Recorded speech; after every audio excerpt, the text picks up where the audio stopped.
Hello, everybody. It's Hashem, and we're starting today a new sefer, the final sefer in the five books of Moses, Parshas Devarim. Parshas Devarim is a repetition how everything where Moshe Rabbeinu repeated all everything that was included in the first four books.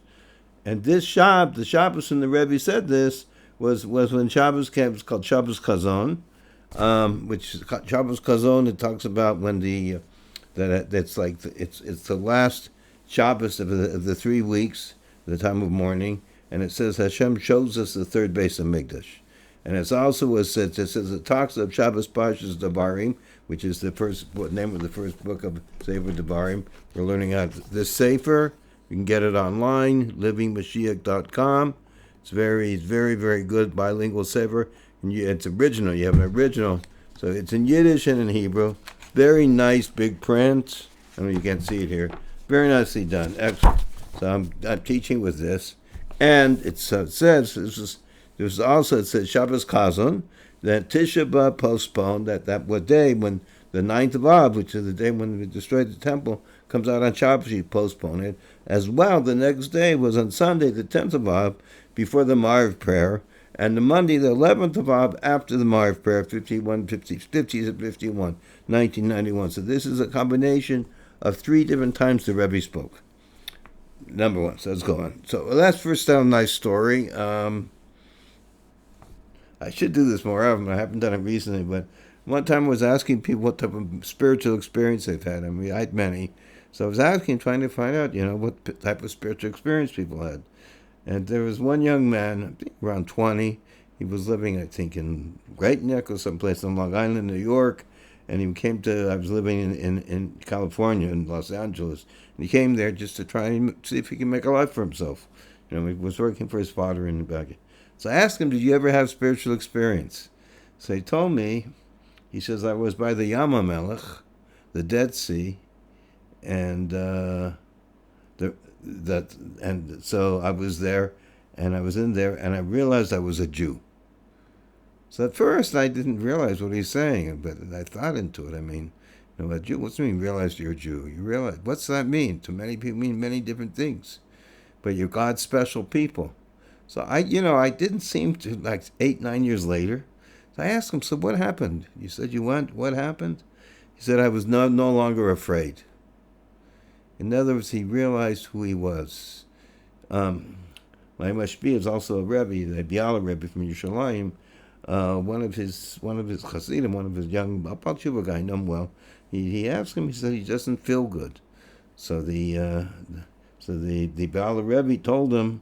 He told him. He said, "You don't know that the problem is you don't know that you're connected to something good." So this is what he realized. He's a Jew. He's connected to God, and God is going to take care of him. And this we have to realize. We're all Jews, and even though right now we're talking about where they're threatening to shoot missiles, and they are shooting missiles. There was one yesterday in Tzvas where we are. But nobody got hurt, Baruch Hashem.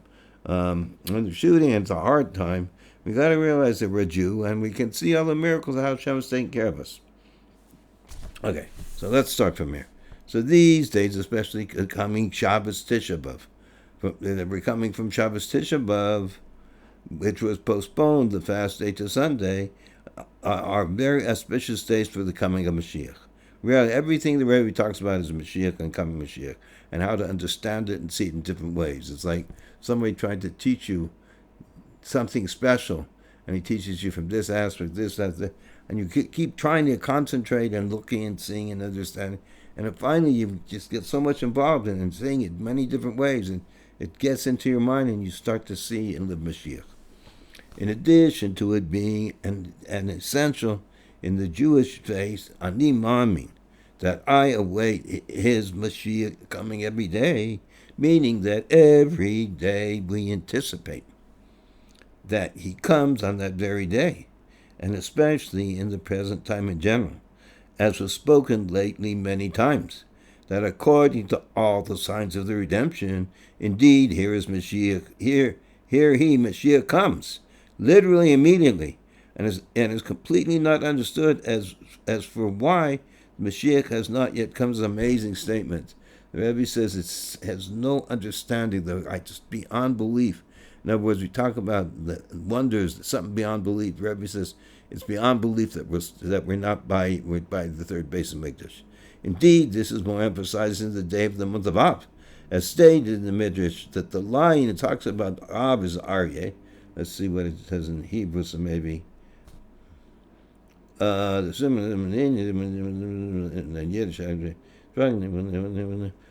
Aryeh. It says that in the month of Av, it says that the lion arose, which is the month of the fifth month, is the zodiac constellation of the fifth month, the lion, in the fifth month, Veherich es Ariel, and it destroyed Ariel, which is also a lion, type of a lion,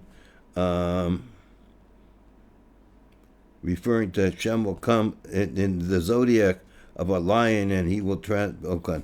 So it says in the Midrash that the lion arose in the zodiac constellation of the lion, the fifth month, and destroyed the Ariel. Ariel is also like a level of which goes on, which means the base of Mikdash, the holy temple, in order that the Aryeh, which is the Eibishter, that he will come, referring to Hashem, referring to God, will come in the zodiac constellation of the lion. So he'll come in the same time, and I will confront they're mourning into rejoicing. The lion will come, another Hashem came and destroyed the base of Mikdash, the holy temple, in the fifth month. Then he'll come in the fifth month and rebuild it, and build the Ariel.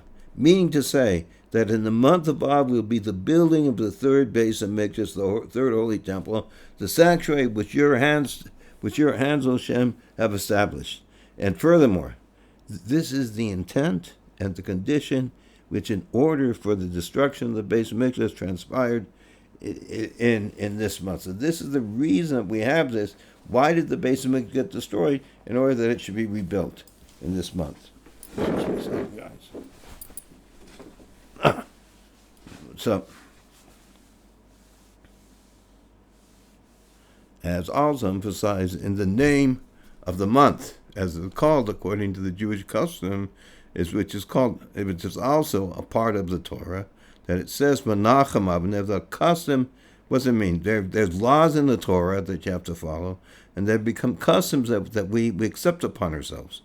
And that it says a custom also becomes a Torah, because like Torah, once you take upon it, you have to do it. So right now we call this month Menachem Av. Menachem means the comfort of Av, and that before Av, before the name of the month, as it's called in the Torah. In the Torah it's called Av. We first say Menachem, the consolation of the redemption, which this shows that in this month, the consolation of the redemption, Menachem, Hashem will come and give us, will console us, comes and consoles for all the matters of Av, to transforming the undesirable matters of descent in the month of Av to the most highest ascent, Menachem. So the ascent, Menachem, everything was destroyed. Now we're getting to the highest level is Menachem. It's an amazing thing. The Rebbe's name is Menachem. The Mashiach's name is Menachem. So we got the highest ascent, which is called Menachem, and the Aryeh will come in the zodiac constellation of the lion, and build the Ariel, which in order for this, the descent transpired, as mentioned above. So this is why the Rebbe is saying that we see that the month is called Menachem Av. We added Menachem, and Menachem's idea of comfort is showing that in this month of Av will come the true Menachem, the true comfort of the rebuilding of the third base of Mikdash, of the rebuilding of the base of Mikdash, building of the third base of Mikdash. In the month of Menachem Av itself, this is even more intense in the day of Tisha B'Av, the night of Av, both, that's the fast day, both on the account of the day in general, as well on the account of the day of the week in which it occurs this year, namely on the day of Shabbos. Okay, so let's see. Just say that on Tisha B'Av, the day in which the base of Mikdash was destroyed, the holy temple, the king Mashiach was born.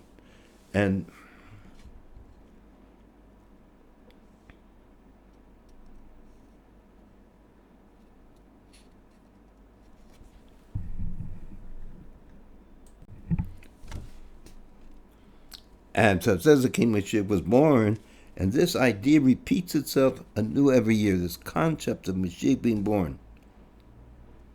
As you look at footnote 12.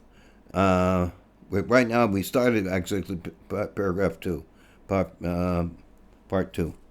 12, it says, the footnote says, as known regarding all matters of holiness, that their anniversary day, they reoccur just as they transpired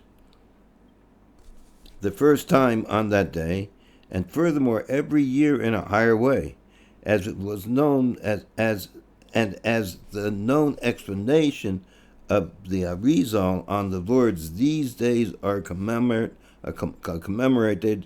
and take place. So it says, so it says, the Rebbe is pointing out that every year you have this level was there, the level of the one of new godliness is revealed, because every year is higher and higher, more special things being revealed. So every year this repeats in even a higher level. So whatever the special thing that was revealed that day, which at that time is the birth of Mashiach, and that strength, that revelation of godliness, every Tisha B'Av, this is it to come to, is repeated again, even a higher level. Okay.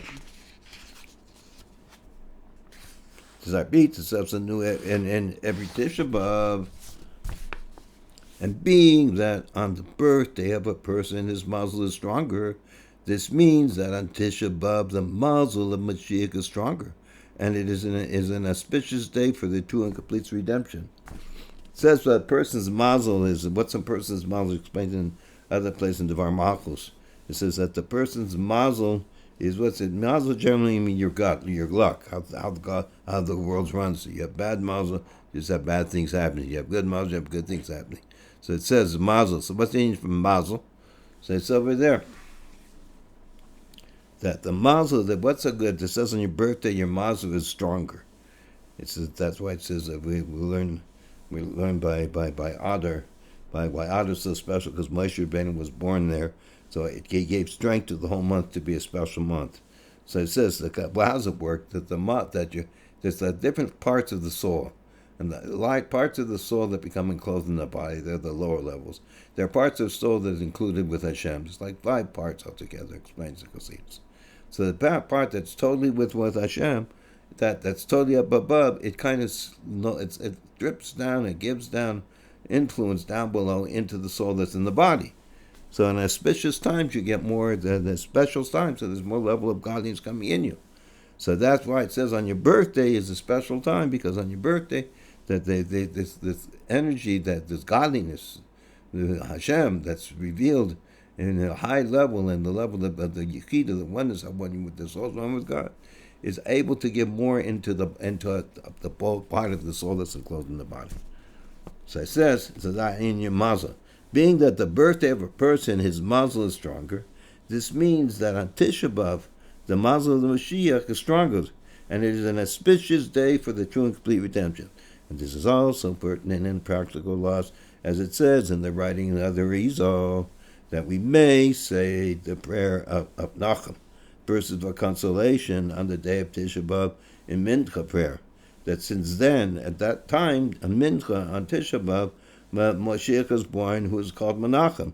So therefore it says, not only do we see that this is according to Chassidus, but the Arizal explains that that's why we say Nachum, which is talking about the Mincha time, the afternoon time of Tisha B'Av, when generally we think Tisha B'Av is like the most depressing day of the year, because the base of Mikdash was destroyed. So how would you come and start saying it? Because the Rebbe points out, because really Mashiach is born in Tisha B'Av. And we may say that when Tisha B'Av occurs on Shabbos, as in the calendar layout of this year, and the fast and the recitation of Nachum is postponed to Sunday. In such a case, only undesirable matters are not only in such a case, only the undesirable matters are postponed, that means for Shabbos, the bad things, the concept of fasting, the laws of self-affliction, and mourning. However, the positive and desirable matters, that on this day the deliverer of the Jewish people was born, are not postponed, and not even weakened, heaven forbid, on the account of Shabbos. On the contrary, the good matters are much more evident and intense on the day of Shabbos. So Rebbe is saying over here, it's a very special thing. He says that really the inner essence of Tisha B'Av is the wonderful time because Mashiach is born, and it has a very special level. It says in times of Mashiach, like we learned in an earlier sikh about the 17th of Tammuz, that it says in time of Mashiach there's going to be bigger holidays than even Purim, especially than Pesach, the Shlosh Regan, the three Jews, Pesach, Shavuos, and Sukkot. They're much higher. But not the holidays will still be holidays in times of Mashiach. But times of Mashiach there'll be so much light. So right now, in the times of the Golos, these times come, they light up, and you can see it. If you're sensitive, you can feel it and see the difference. But times of Mashiach, you won't feel it so much because everywhere going to be so much light. It's like lighting a candle in midday. So he says, but the lights from the fast days will be big holidays, even bigger. They're like these burning light, like whatever we call it, laser beams or something. That even in the light, even in the midday, they still light up. So it says this is the special time, and the Rebbe is saying that especially now, because Shabbos comes out, so Shabbos we have not only the push away of the negative things, but we have the addition of all the wonderful powers and kochos that are revealed because of the Mashiach is being born on this day, and the mazel, the godliness that is being revealed through in this day is much greater. And the reason for this, we may say, the Rebbe says, is also another chiddush. We may say that since all matters in the world, including the most loftiest aspects in the graduation descent of the emanations of Hashem, in all the great levels, how Hashem comes and reveals himself from level to level in this world, like the angels, their great revelation of godliness, and even then spheres, the manifestations of Hashem, they are all Hashem reveals himself into the world. Were created for the Jewish people. So all the world, everything you got, everything's created for us. All the spirituals, everything is created for the Jewish people and for the Torah.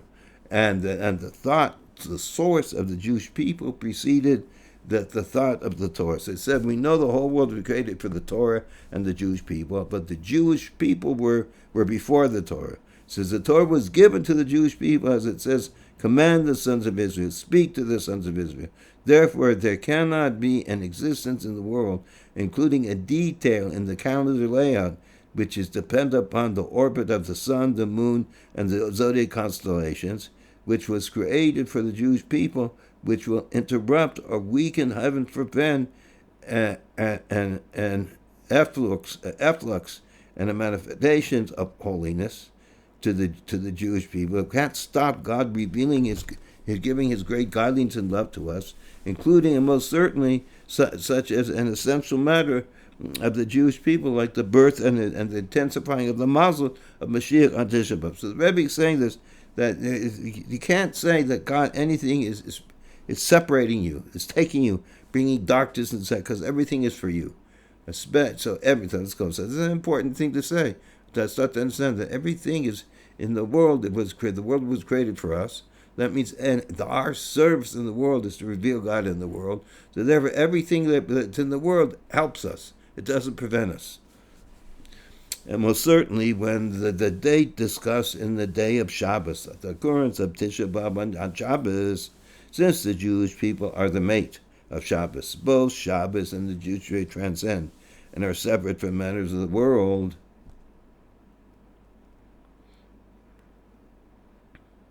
And number 24, let's look down 24, footnote 24, and the saying of our sages that Shabbos was sanctified by Hashem, the first Shabbos, that says that the saying of the sages that that Shabbos was sanctified by Hashem, by God, the first Shabbos upon the creation of the world, and so remains forever.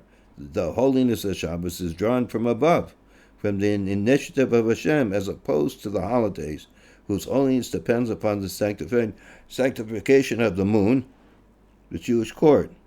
And the Shabbos is called Shabbos Kodesh. Kodesh is a word by itself, emphasizing the fact that Shabbos is holy and set apart from the other things, including the confines of the world. So he's just explaining here the special thing that it says. What did we say over here? We said over here that we're the mate of Shabbos. It says every day has a mate except Shabbos. Every day, like every Yom Rishon, Sunday has a mate is Yom Shishi, Friday, Then you have Yom Sheni. Monday is the second day of the week. It's tied into Thursday, and then you have the fourth and fifth. They're tied in. So anyone that by itself doesn't have a mate, and also the Jewish people, they're by ourselves. We are by ourselves. So Shabbos and us are together. For both Shabbos and Jews transcend. But what is it? Okay, most certainly. Then when they discuss is the day of Shabbos. The occurrence of Tisha B'Av on Shabbos, since that the Jewish people are the mate of Shabbos. Both Shabbos and the Jewish people transcend and separate from the matters of the world. Shabbos is different, is different than the other days of the week, which every one of them has a mate. See this, okay? And Shabbos is connected with the revelation of redemption. To emphasize, as emphasized in the song of the day, we say every day Rebbe would sing a song to Hashem, and then we have a different psalm to Hashem, the song of the day that we say when we either repeat and davening the first day of the week, Shabbos, second day. So we repeat different psalms. This is what actually the Levim used to say when they were offering the sacrifices. A psalm for the day of Shabbos. This is a psalm for the time to come, for the day which all Shabbos system rest and rest for everlasting. So this is a song for Mashiach. And every Shabbos is a foretaste of this, the foretaste of the final redemption. We certainly cannot say that Shabbos pushes off that Shabbos pushes this lofty matter of the Jewish people, namely the birth of the righteous Mashiach. So you can't say that Shabbos would push this off. Rather, on the contrary, Shabbos pushes off all the undesirable matters for the Jewish people, fasting and self-affliction, as well as all matters contrary to redemption, and strengthens and reveals even more with the adverse vigor and greater strength that the matter of the redemption in Tisha B'Av and the concept of the birth of Mashiach on this day. In general, I like, that it used to be I would use, and then we're trying to go by the Rebbe at certain special times. At a certain time, I started thinking that every day is more special than the next. Since every day we're already living in Mashiach's time, so every day is a higher level than the next. So this is the same type of thing that every day, this way the Rebbe is talking about Shabbos itself. That says everything was created for us, and that Shabbos is a wonderful time as compared to Mashiach. So when you come on Tisha B'Av and it comes out on Shabbos, for sure there's no way that it would affect the Shabbos in a negative way. In other words, it would just make the Shabbos more special. And especially that this Shabbos Tisha B'Av is the Shabbos Chazon. Chazon is a term for the seeing on this Shabbos that they showed every single Jewish person the Beis Hamikdash of the future from afar, as known that the Torah insight regarding this, and especially that this is explained with the parable of a garment.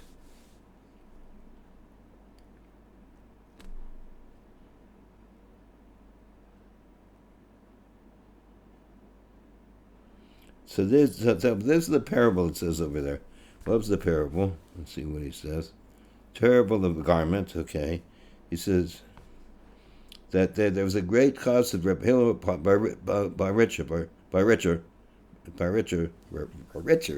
in the name of the great rabbi of the Berditchev, that his soul is in the heavenly treasures, quoted from the Torah, from footnote 27, of the margin on the margin of the page on the words of Tzemach Tzedek.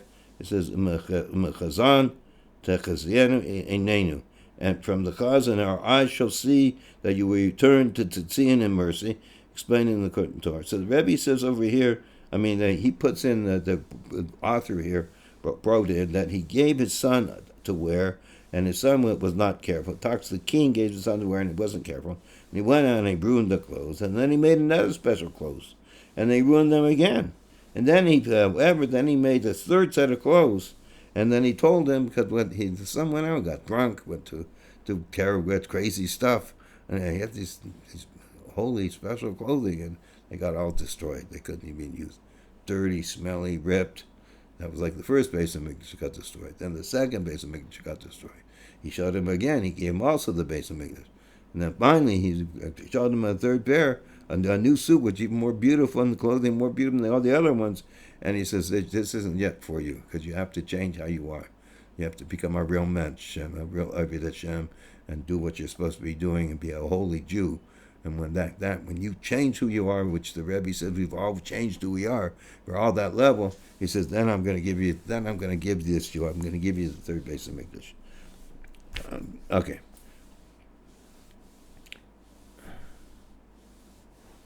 I saw it, every single Jew, the base of English of the future from afar, as is known in the Torah insight regarding this, and especially that this is explained with the parable of a garment.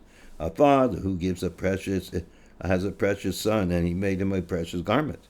Even though the analogy is regarding the base of English, literally a house, not a garment, which shows that the revelation of the base of English is manifested in a more real way in the manner of garment, encompassing that is near to a person.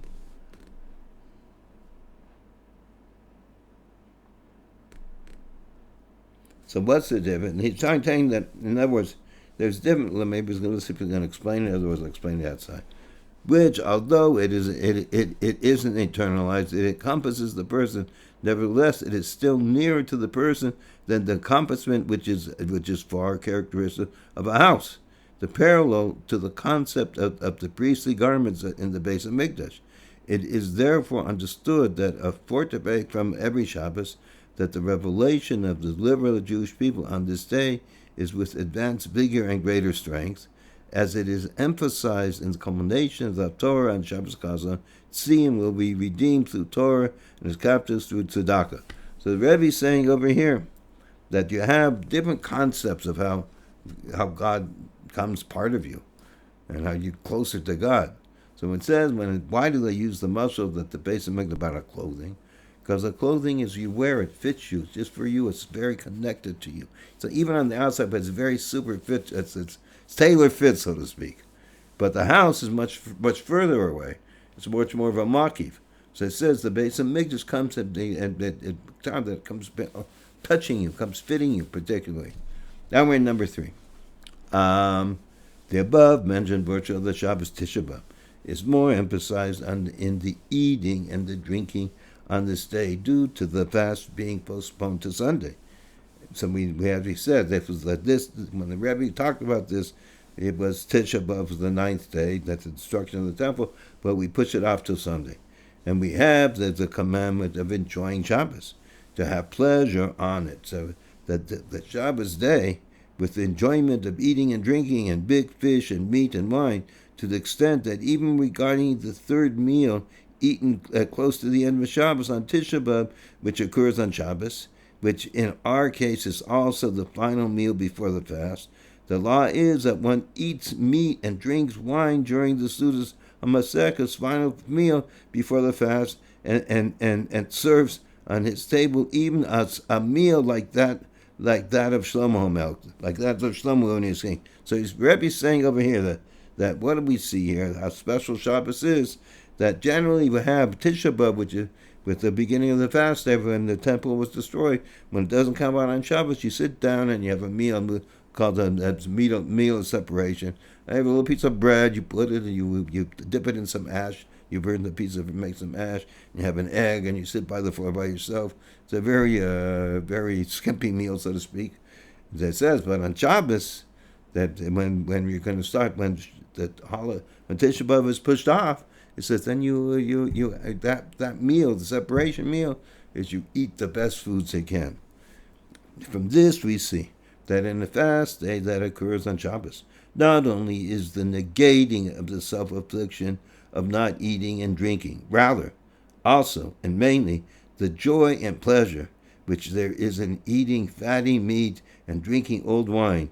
And we may say, this is a chiddush by the Rebbe saying something new, a new thing, new concept, that on the fast day that occurs on Shabbos, we must add in this eating and drinking even more than on other Shabbos of the year, in order to negate the possibility of it seeming to be a fast. In other words, we have to show that you might think, okay, if you don't have a really good meal, maybe you're not eating such excellent food, the best food, fatty food, the most amazing food. Maybe you're eating just more simple foods because somebody might think because it's a fast day.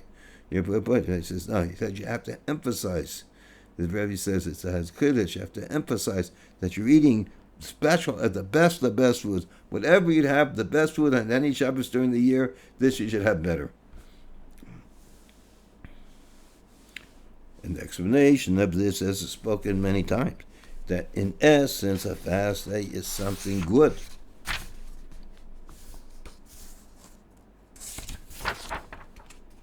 Oh, we're number 3. I forgot to tell you. We're in the middle of the third paragraph, number 3.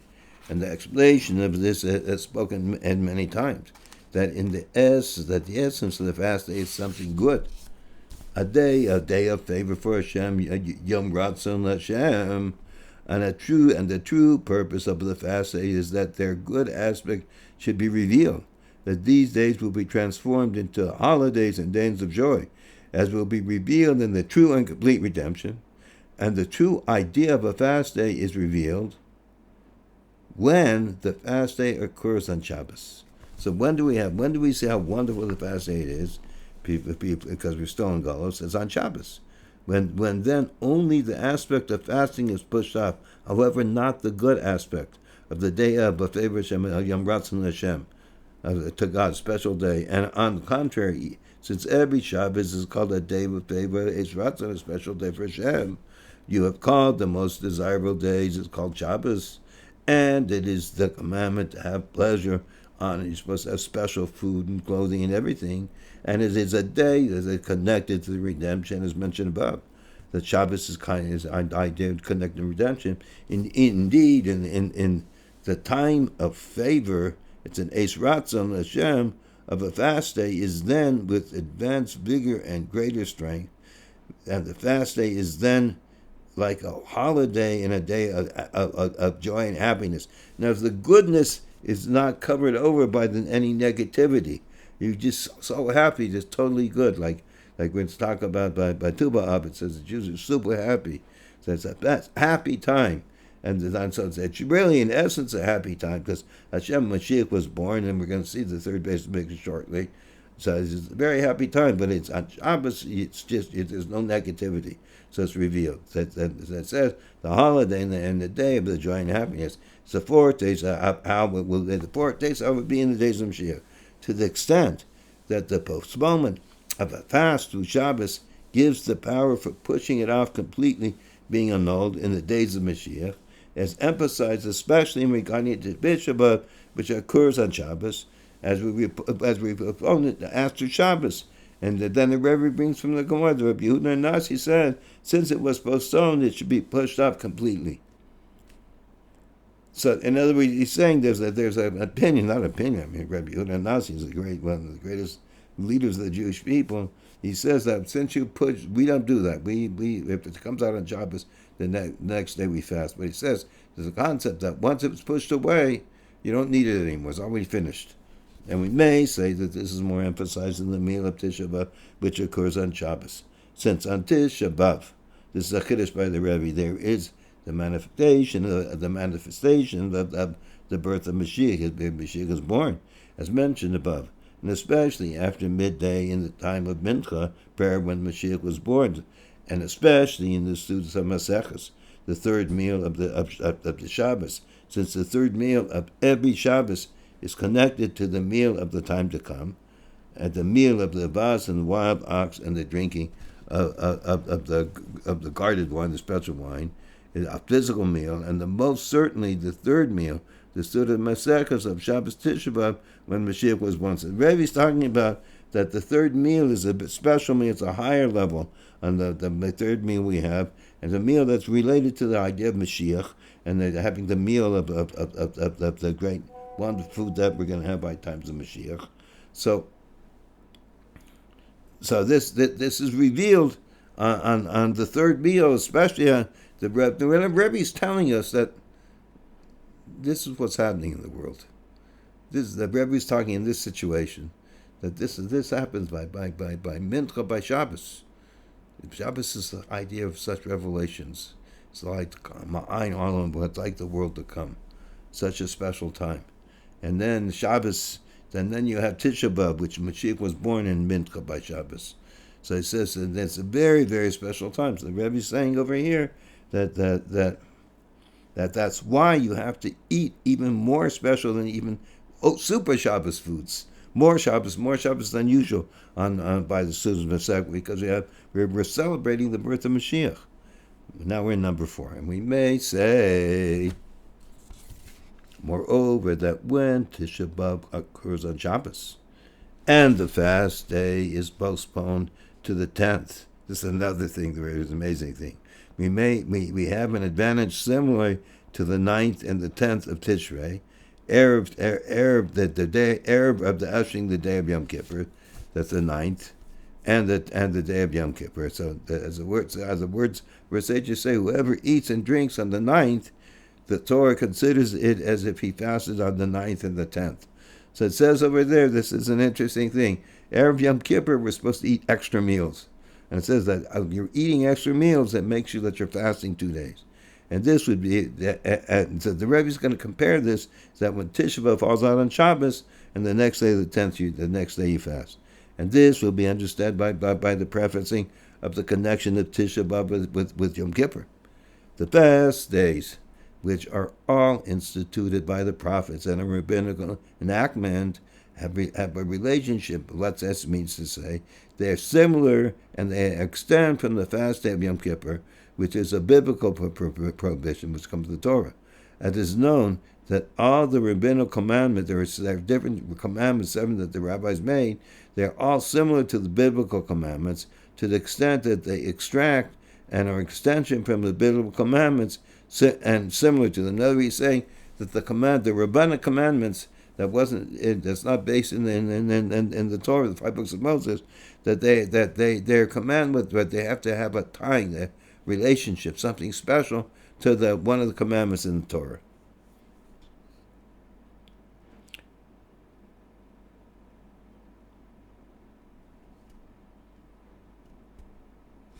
So there are the seven commandments of the Shabbat mitzvahs. Anyway, okay.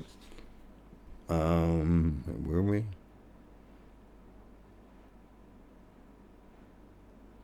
Okay. Among the 4 fasts themselves, Tisha B'Av is most similar to Yom Kippur. There is no difference between Tisha B'Av and Yom Kippur. What's it mean? Tisha B'Av, the night, is like the day in every aspect, and during its twilight, all of its prohibitions are prohibited like Yom Kippur. We have like 4 other fast days, but each of the other fast days, they start when the sun comes up in the morning. And that's a fast day just for the day. The only one fast day is by the Rabbanan that was given by the rabbis is Tisha B'Av, and it's 24 hours like Yom Kippur. So and it starts and everything. As soon as the sun sets, everything becomes forbidden, and all the laws apply for all the whole day of the 9th of Av, Tisha B'Av, just like Yom Kippur. And especially according to the words of our sages, that we equate the holiday of the 15th of Av, which acts as an antidote for the matter which took place on Tisha B'Av.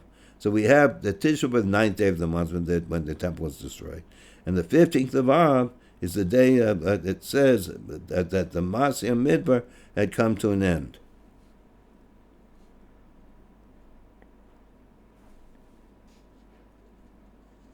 So it says, so that's when it said that Hashem said that the Jews the new generation of Jews would not go into the land of Israel until everybody died because remember when we refused to listen to Hashem, we sent the spies, we didn't go up. Hashem says that these Jews are going to die in the Midbar. So he didn't kill us off 1, 2, 3. We lived a long life, lived a nice life. You're living with the man and the special bread from heaven, and the special water from Miriam, and the clouds of glory. I mean, it wasn't such. But we were decreed that we weren't able to go near Israel. So it says the people of the Midbar, they stopped dying on the 15th of Av, the 15th day of Av. The heavenly decree of the Ma'aseh Midbar was ended, which was decreed on Tisha B'Av. which was decreed on Tisha B'Av with Yom Kippur. Let me read on it. Especially according to the words of our sages, that we equate the holiday of the 15th of Av, which acts as an antidote to all the matters which took place on Tisha B'Av, the destruction of the temple, that the 15th of Av is the day of the Masya Midbar had come to an end.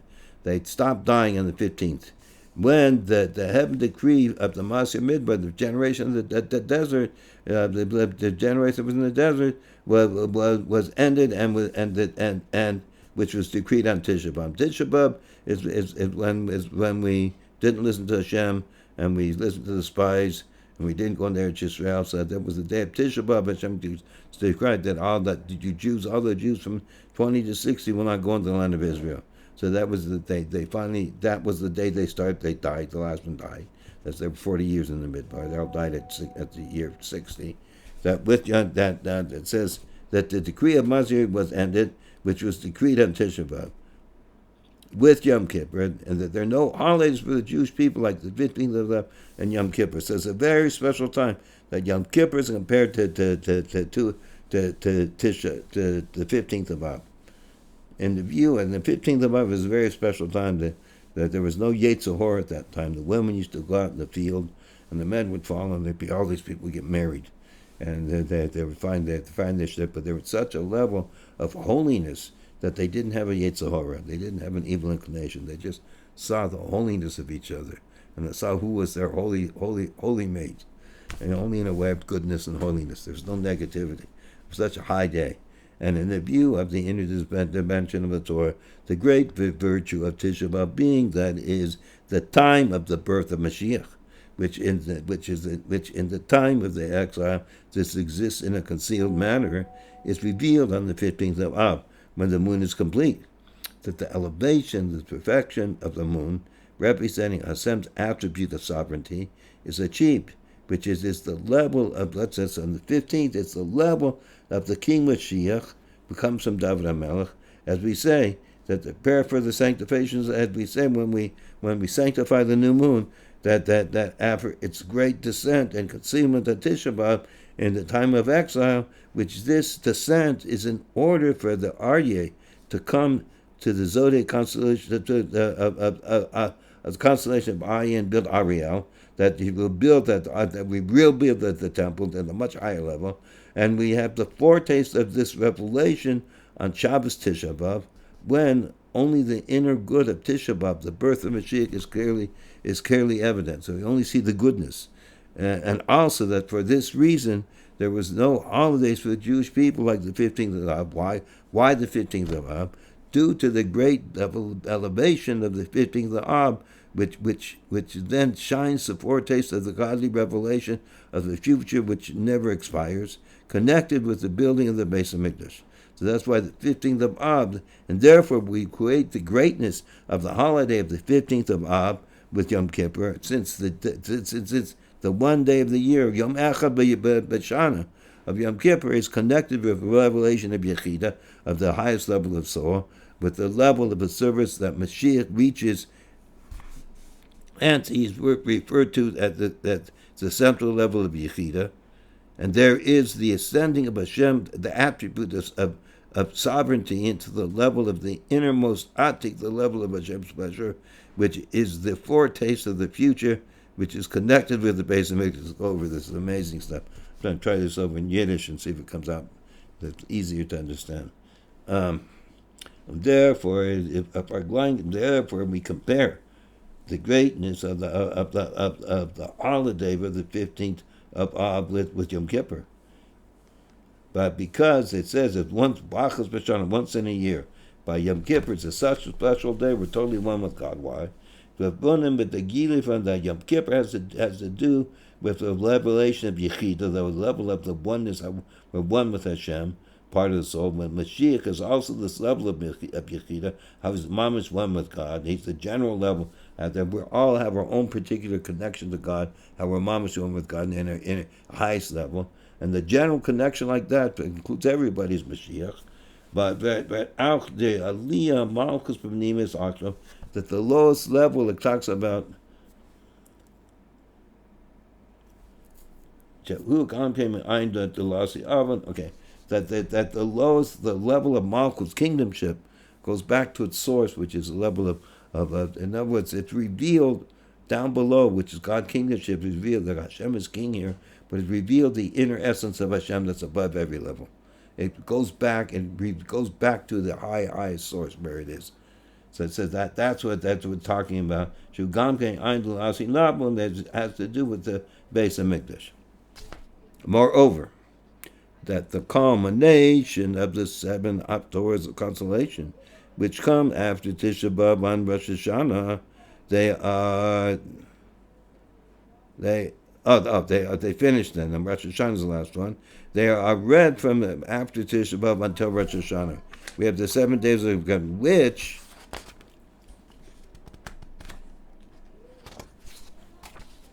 which the ultimate perfection of Rosh Hashanah is on Yom Kippur.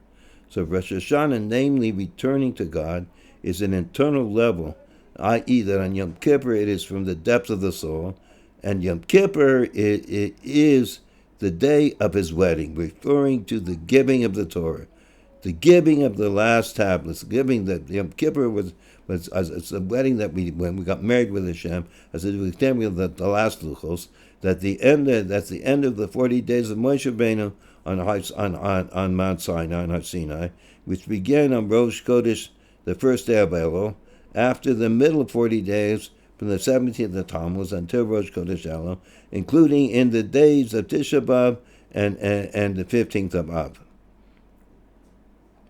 So it says there are like the Moshe Rabbeinu first went on for 40 days. Then the Jews started, there was a big mistake. Hashem made us believe that Moshe Rabbeinu died, wasn't coming back, so the big gates of horror came, and then they made a golden calf, and then he came down and he broke the holy tablets, the holy luchos, and that happened on the 17th of Tammuz. And so Moshe Rabbeinu was another 40 days praying to God. That first he was praying with God so he should be the highest revelation of godliness.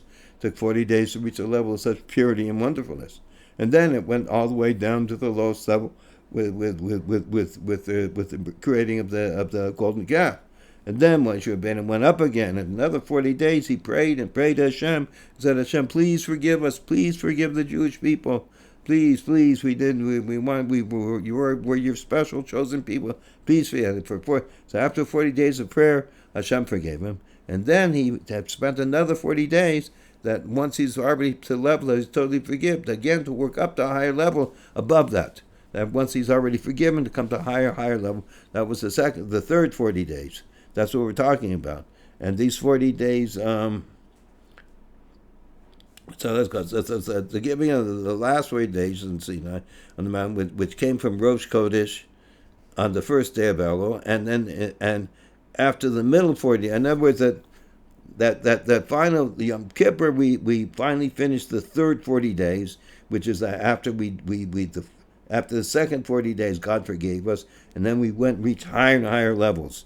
We were Hashem's special children. God was happy with us, so we did more and more special stuff. So Hashem, God became even more happier with us, and He married us. We got married 40 days later on Yom Kippur when He gave us the second luchos. And accordingly to the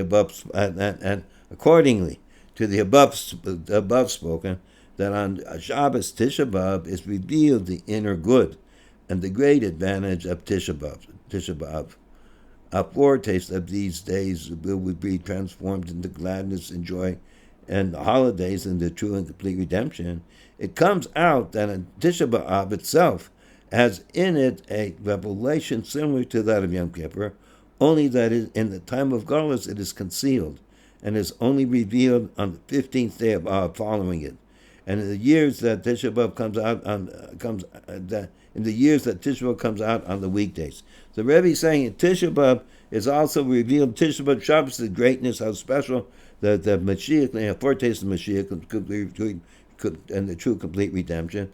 And this revelation is revealed on the 15th of Av that follows it. It reveals how that 15th elevates the elevation, how everything's wonderful. Of all the negativity, it shines and shows that it's only godliness.